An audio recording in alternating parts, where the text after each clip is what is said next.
Bismillahirrahmanirrahim. Assalamualaikum warahmatullahi wabarakatuh. Sampurasun. Alhamdulillah, alhamdulillah.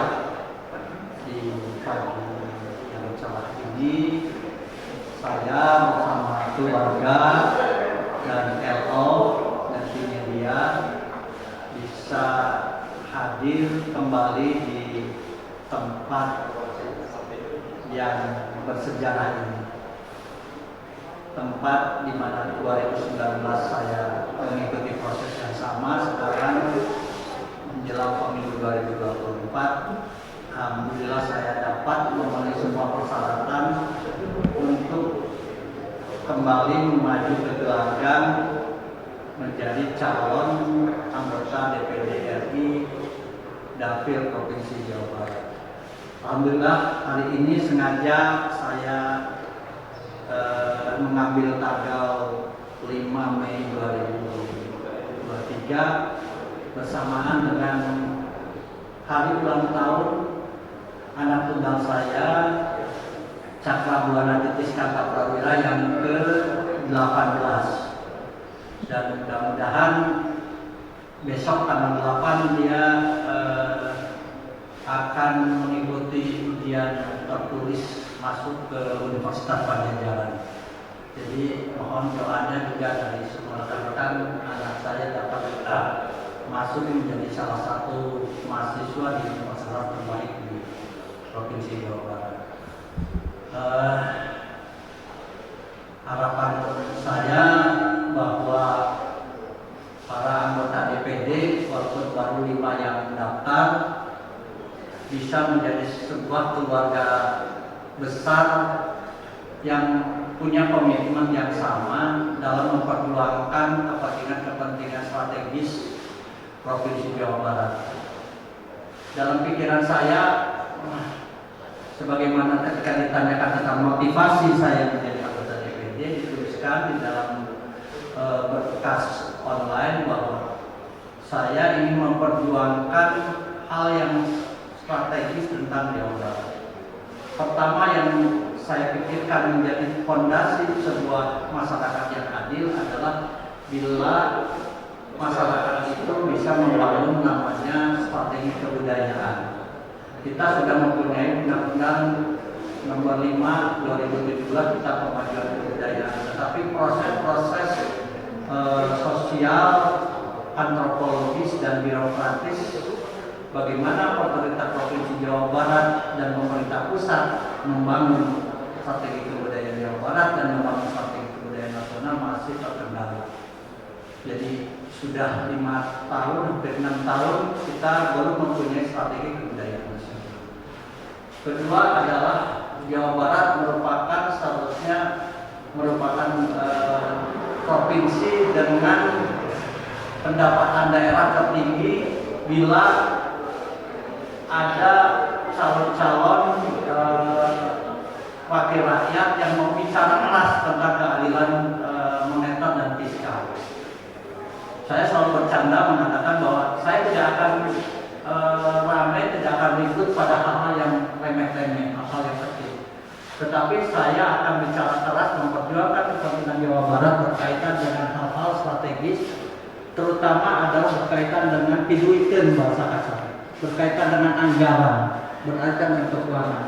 Karena dengan hanya anggaran yang bertambah, maka kemampuan pemerintah Provinsi Jawa Barat dan hak rakyat Jawa Barat untuk mendapatkan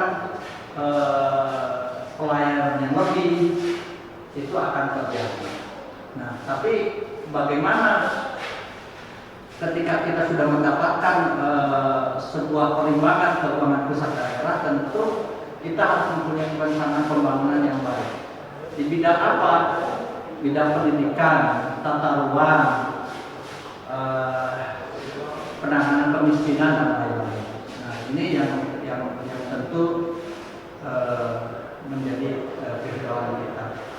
Tapi saya tidak ingin menjadi anggota DPD hanya untuk mewakili aspirasi dan memperjuangkan dapil Jawa Barat. Saya ini, kenapa anak saya dinamai Cakrabuana Titis Kartaprawira?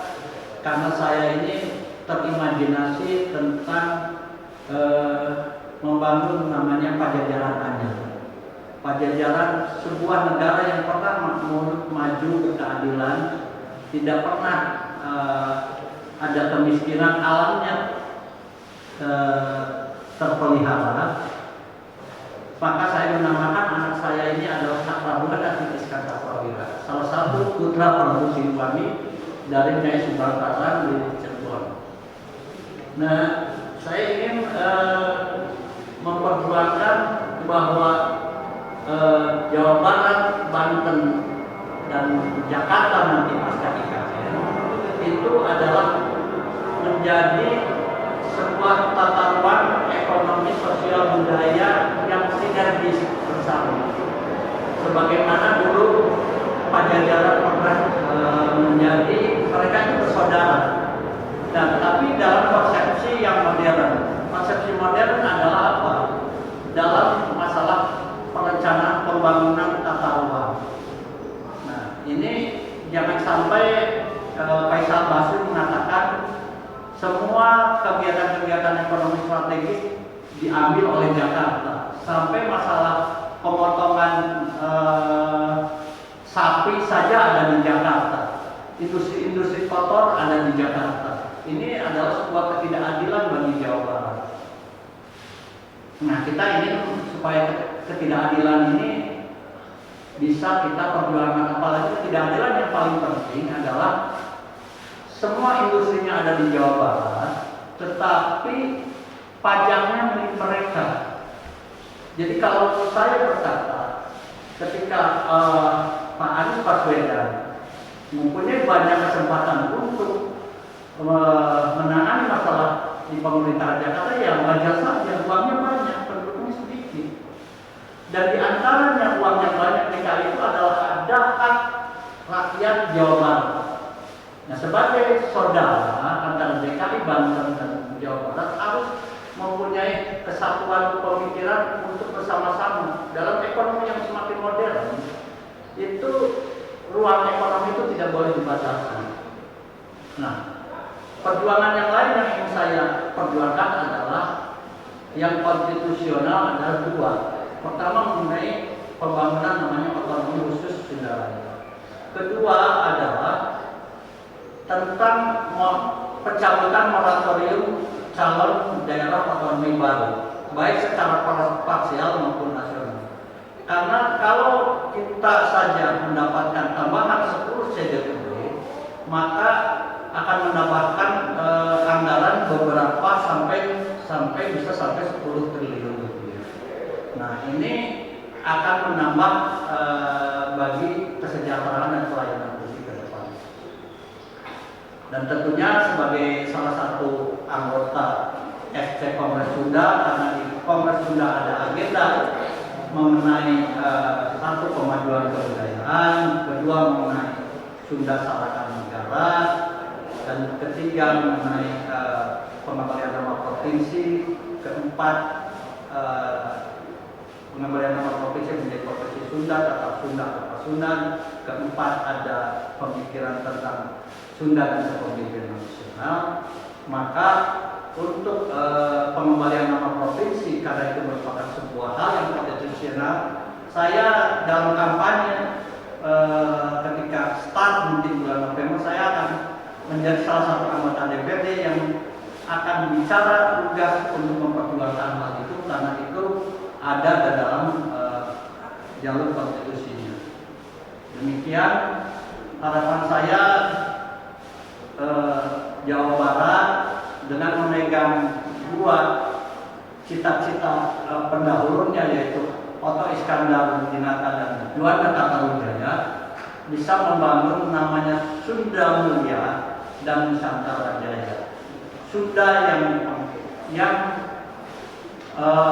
dihargai oleh suku-suku bangsa lain, dan Indonesia yang adil, makmur, sejahtera, dan tentu dengan kepemimpinan terbaik putra-putri Pajajaran Anyar. Atur nuhun. Wassalamualaikum warahmatullahi wabarakatuh.